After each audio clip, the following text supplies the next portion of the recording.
आ जाएगा। डॉक्टर साहब, आप खर्चे की चिंता मत कीजिए, मेरी माँ का जल्दी इलाज करके इन्हें ठीक कर दीजिए। मेरी माँ के अलावा कोई नहीं है। डॉक्टर सुशीला को अस्पताल में भर्ती कर लेता है। सुशीला के इलाज में काफी पैसे खर्च हो जाते हैं, यहाँ तक कि धनंजय को कर्ज भी लेना पड़ता है। लेकिन इसके बाद भी सुशीला की हालत में कोई खास सुधार नहीं आ रहा था। धनंजय अपनी माँ की तबीयत को लेकर बहुत परेशान हो रहा था। उसने काफी दिन से अपनी दुकान भी नहीं खोली थी। इनके इलाज के लिए अभी 10,000 रुपए और चाहिए। 10,000 रुपए? ठीक है डॉक्टर साहब, मैं कुछ इंतजाम करता हूँ, लेकिन आप माँ के इलाज में कोई कमी नहीं करना। धनंजय अस्पताल से बाहर आता है और सोचता है, कई दिन से दुकान भी नहीं खोली, आज दुकान खोलता हूँ, शायद कुछ कमाई हो जाए। धनंजय ने उस दिन अपनी दुकान खोली। हमेशा की तरह वो सबसे पहले भगवान श्री राम की पूजा करता है। जय श्री राम, जय श्री राम, जय श्री राम, जय श्री राम। हे प्रभु, मेरी मदद करो। वो पूजा कर ही रहा था कि उसके दोस्त मुकेश और सुरेश वहां आ जाते हैं। अरे धनंजय, तू चल रहा है ना? परसों अयोध्या में भगवान श्री राम मंदिर की प्राण प्रतिष्ठा हो रही है। हम दोनों तो तैयार हैं। हमने अपना सामान बांध लिया और टिकट भी करवा लिया है। हमने तेरा टिकट भी करवा लिया है। कल शाम की ट्रेन है। नहीं दोस्तों, तुम दोनों जाओ, मैं नहीं जा सकता। लेकिन क्यों? तू क्यों नहीं जा सकता? तू तो कितना खुश था कि भगवान श्री राम मंदिर की प्राण प्रतिष्ठा हो रही है। दोस्तों, मेरी माँ की तबीयत बहुत खराब है, वो अस्पताल में भर्ती है। उनके इलाज के लिए मुझे कुछ पैसों की जरूरत है। मेरे पास जो पैसे थे वो उनके इलाज में खर्च हो गए। मैं उन्हें इस हाल में अकेला छोड़कर नहीं जा सकता। लेकिन दोस्त, कहते हैं कि पहले से कहकर अगर भगवान के दर्शन को नहीं गए तो भगवान नाराज हो जाते हैं। भगवान भी अपने भक्त का इंतजार करते हैं। अगर तू नहीं जाएगा तो भगवान श्री राम को बुरा लगेगा। तू मेरी बात समझने की कोशिश कर मेरे दोस्त, मैं नहीं जा सकता।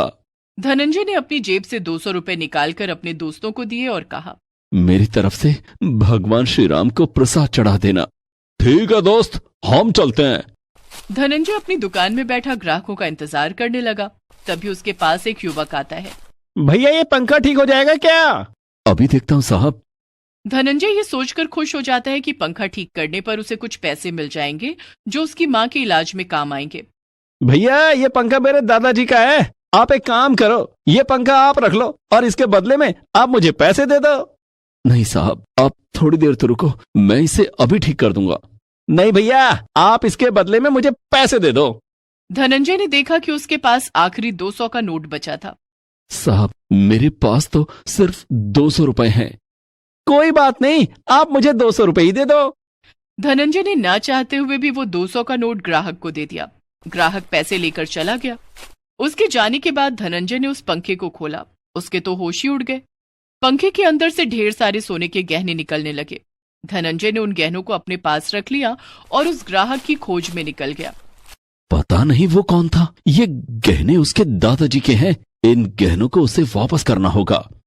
धनंजय उस ग्राहक को काफी ढूंढता है, लेकिन ग्राहक उसकी आंखों से ओझल हो जाता है। उसे ढूंढता हुआ धनंजय एक मंदिर में पहुंच जाता है जहां भगवान श्री राम की आरती हो रही थी। धनंजय समझ जाता है कि वो ग्राहक कोई और नहीं बल्कि स्वयं भगवान श्री राम थे जो उसकी मदद करने आए थे। प्रभु, मेरे श्री राम, मैं समझ गया, वो आप ही थे। आपने मेरी मदद की। आपका बहुत बहुत धन्यवाद प्रभु। धनंजय उसी समय सुनार की दुकान पर जाता है और उन गहनों को बेच देता है, जिसके बदले में उसे ढेर सारे पैसे मिलते हैं। वो उन पैसों को लेकर अस्पताल जाता है। डॉक्टर साहब, ये पैसे रख लीजिए, मेरी माँ के इलाज के लिए लाया हूँ। अब आपकी माँ की तबीयत में काफी सुधार आ गया है, आप उन्हें घर ले जा सकते हैं। धनंजय मन ही मन कहता है, ये सब प्रभु श्री राम की लीला है। धनंजय सुशीला को लेकर घर आ जाता है। धनंजय बेटा, तू भगवान श्री राम की प्राण प्रतिष्ठा समारोह में अयोध्या जाने वाला था ना? हाँ माँ, लेकिन अभी तेरी तबीयत ठीक नहीं है, ऐसे में तुझे अकेला छोड़कर नहीं जा सकता। बेटा, मेरी तबीयत अब ठीक है। तू कल की टिकट करवा ले और मेरा भी टिकट करवा ले। भगवान श्री राम के दर्शन करने मैं भी चलूंगी। लेकिन माँ, तुझे अभी आराम की जरूरत है। बेटे, मैं बिल्कुल ठीक हूँ और बाकी बची तबीयत भगवान श्री राम के दर्शन करके ठीक हो जाएगी। ठीक है माँ। दूसरे दिन धनंजय अयोध्या जाने के लिए टिकट करवा लेता है और अपने दोस्तों को फोन करके बताता है कि वो भी अयोध्या आ रहा है। हेलो मुकेश, मैं भी अयोध्या आ रहा हूँ। माँ की तबीयत ठीक हो गई है, माँ भी साथ में आ रही है। ये तो बहुत अच्छी बात है, मिलते हैं फिर अयोध्या में। शाम की ट्रेन से धनंजय अपनी माँ सुशीला के साथ अयोध्या आ जाता है। वहां सुरेश और मुकेश पहले से उन दोनों का इंतजार कर रहे थे। अगले दिन राम मंदिर में प्रभु श्री राम की प्राण प्रतिष्ठा समारोह था। चारों मिलकर समारोह में जाते हैं और प्रभु श्री राम के प्राण प्रतिष्ठा समारोह में भाग लेते हैं। वे सभी प्रभु श्री राम के दर्शन करते हैं। प्रभु श्री राम के दर्शन मात्र से सुशीला की तबीयत पूरी तरह से ठीक हो जाती है। धनंजय ने सुशीला को और अपने दोस्तों को बताया कि कैसे प्रभु श्री राम एक साधारण ग्राहक के वेश में उसकी दुकान पर आए और उसकी मदद की। आज मैं प्रभु श्री राम की वजह से ही यहाँ आ पाया हूँ। उन्होंने माँ का इलाज कराने में मेरी मदद की और मैं यहाँ आ सका। बेटे, जिस तरह से प्रभु श्री राम ने तेरी मदद की है, उसी तरह से सबकी मदद करे। जय श्री राम, जय श्री राम। सभी एक साथ कहते हैं, जय श्री राम। गरीब की दुर्गा भक्ति। जय अम्बे गौरी मैया, जय श्यामा गौरी। तुमको निश दिन ध्यावत हरि ब्रह्मा शिव जी। ओम जय अम्बे गौरी। अरे भोला, रुक बेटा, ले ये माता रानी का प्रसाद खा के जा। ले, हाथ आगे कर। ओहो माँ, पहले ही देर हो रही है, लाओ जल्दी। जल्दी का काम शैतान का होता है बेटा, आराम से जा। आराम से तो बस आप ही रह सकती हो माँ जी, ये आराम से बैठ गए तो घर कैसे चलेगा। जाओ जी, जल्दी जाओ आप। माँ जी के पास तो कोई काम है नहीं, सारा दिन माता रानी के सामने घंटी बजाने के सिवाय। भोला अपने खेत के लिए निकल जाता है। ना तो उसने मीना को उसके व्यवहार के लिए टोका और ना ही मंगला उसे कुछ कह सकी। दरअसल मंगला की बहू मीना बहुत ही तेज तर्रार थी, साथ ही लालची और मतलबी भी। वो मंगला से कभी भी सीधे मुंह बात नहीं करती थी। भोला भी उसी के रंग में रंग चुका था। दूसरी तरफ मंगला सारा दिन बस मां दुर्गा की भक्ति में ही लीन रहती थी। उसे दुनियादारी से कोई मतलब ही नहीं था। ना उसे मीना से कोई उम्मीद थी और ना ही भोला से। उसे तो बस अपनी माता रानी का साथ ही चाहिए था जो उसके पास था। माते, ये मंगला आपकी परम भक्त है, लेकिन इसकी ये बहू इसे कितना प्रताड़ित करती है। ना तो उसे ठीक से खाने को देती है और ना ही पहनने को। इसका बेटा भी इसकी परवाह नहीं करता। माते, आपको नहीं लगता कि मंगला को आपकी मदद की आवश्यकता है? शेरा, आवश्यकता तो हर मनुष्य को हर समय होती है, लेकिन उसे पूरा कैसे करना है, ये तो मनुष्य के अपने हाथ में ही होता है। विधि के विधान में सभी का भाग्य लिखित है। थोड़ा धीरज रखो। जैसे मंगला के मन में मां दुर्गा बसी हुई थी, ठीक वैसे ही मां दुर्गा भी मंगला से बहुत प्रेम करती थी। लेकिन फिर भी अभी मंगला को बहुत कुछ सहना था। मीना बेटी, कल से नवरात्रे शुरू हो रहे हैं, तो माता रानी की पूजा का सामान चाहिए था और मेरे व्रत भी होंगे तो। माँ जी, देखिए, आपको व्रत रखने हैं तो शौक से रखिए, लेकिन एक बात साफ साफ सुन लीजिए, आपके लिए फल, मेवा और ये पूजा का इतना महंगा सामान लाने के लिए पैसे नहीं है हमारे पास। सब कुछ तो आपके सामने ही है। पता नहीं फिर भी आपको कुछ दिखता क्यों नहीं। ले दे के एक खेती तो है हमारे पास। बड़ी मुश्किल से इस बार चने की फसल कुछ ठीक ठाक हुई है, वो भी अभी पूरी तरह से तैयार नहीं है। अब आप ही बताइए कि पहले घर के जरूरी खर्च देखें या आपके ये सब नाटक। इतना कहकर मीना वहां से चली गई। मंगला ने बड़ी उम्मीद भरी नजरों से भोला की तरफ देखा, लेकिन भोला ने भी उसकी उम्मीदों को पल भर में तोड़ दिया। माँ, मीना ठीक ही तो कह रही है। वैसे भी तुम्हारा हर दिन तो माता रानी के नाम से ही शुरू होता है और उन्हीं के नाम के साथ खत्म भी होता है, तो फिर ये नवरात्रि पर व्रत रखने से क्या खास हो जाएगा? खामखा तुम्हारी तबीयत बिगड़ जाएगी और फिर डॉक्टर की फीस और दवाइयों पर फालतू खर्च, ये सब बड़ा भारी पड़ जाएगा माँ। मंगला फिर कुछ न कह सकी, लेकिन वो उदास जरूर थी। उसने तो सोचा था कि इस नवरात्रि पर वो माता रानी का नया मंदिर बनवाएगी, लेकिन यहां तो पूजा का सामान ही नहीं आ पा रहा था। वो उदास होकर माता रानी के सामने गई और हाथ जोड़कर बोली, मां, मेरे बच्चों को क्षमा करना, ये नादान है, पर मैं जानती हूं कि आप अपने इस भक्त की मदद जरूर करेंगी। इतना कहकर मंगला रोने लगी। दूसरी तरफ मीना के दिमाग में नई खिचड़ी पकने लगी थी। सुनो जी, मैं क्या बोल रही थी, अपने खेत की फसल बस तैयार ही होने वाली है, तो किसी को तो उसकी रखवाली करनी ही होगी। हाँ, तो मैं रहता तो हूं सारा दिन खेत में। देखा, भूल गए ना, कल हम दोनों को मेरे मायके चलना है पूरे 1 हफ्ते के लिए। मेरे इकलौते भाई की शादी है, तो जब आप यहां नहीं रहेंगे तो खेत का ख्याल कौन रखेगा? हाँ, ये तो मुश्किल हो गई। ऐसा करते हैं, तुम अकेली चली जाओ शादी में, मैं रुक जाता हूं यहीं। अरे ना ना, आप नहीं चलोगे तो अच्छा लगेगा क्या? और वैसे भी मैंने शादी के लिए सारी तैयारियां कर ली हैं। आपके लिए और अपने लिए नए कपड़े भी खरीद लिए हैं। ये देखिए, शादी की हर रस्म के लिए अलग अलग कपड़े खरीदे हैं मैंने, तो शादी में तो जाना ही है हम दोनों को। तो फिर खेत खेत को कौन देखेगा? माँ जी है ना, वो रखवाली कर लेंगी खेत की। मां? लेकिन वो कैसे? वो सारा दिन खेत पर करेंगी क्या? वही जो यहाँ घर पर करती हैं। खेत के कोने में जो एक छप्पर है, वही सारा इंतजाम कर देंगे। उनकी माता रानी की मूर्ति भी ले जाकर रख देंगे वहीं पर। वैसे भी माँ जी के नवरात्रि के व्रत चल रहे हैं, तो उनके खाने पीने की चिंता तो है नहीं। जैसे यहाँ रहने वाली थी, वैसे ही वहां रह लेंगी। साथ में खेत की रखवाली भी हो जाएगी। लेकिन क्या क्या ये ठीक रहेगा? बिल्कुल ठीक रहेगा जी। अब तुम ज्यादा मत सोचो, हमें कल ही निकलना है, तो ऐसा करो, आज शाम को ही माँ जी को जाकर वहां छोड़ाओ। भोला एक बार भी मंगला से उसकी मर्जी पूछता तक नहीं, और उसे उसके सामान के साथ खेत में छोड़ आता है।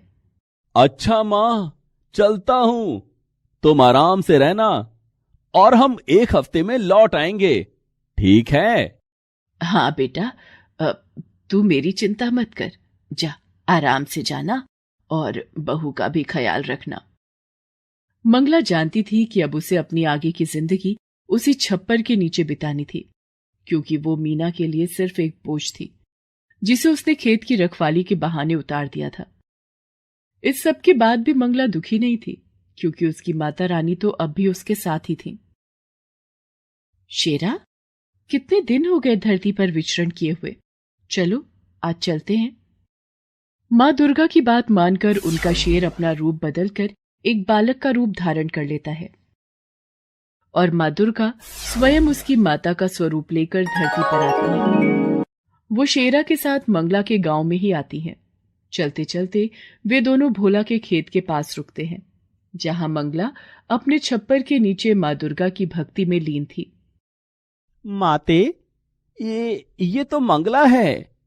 इतनी तेज धूप में ये यहां क्या कर रही है? हाँ शेरा, ये मंगला ही है।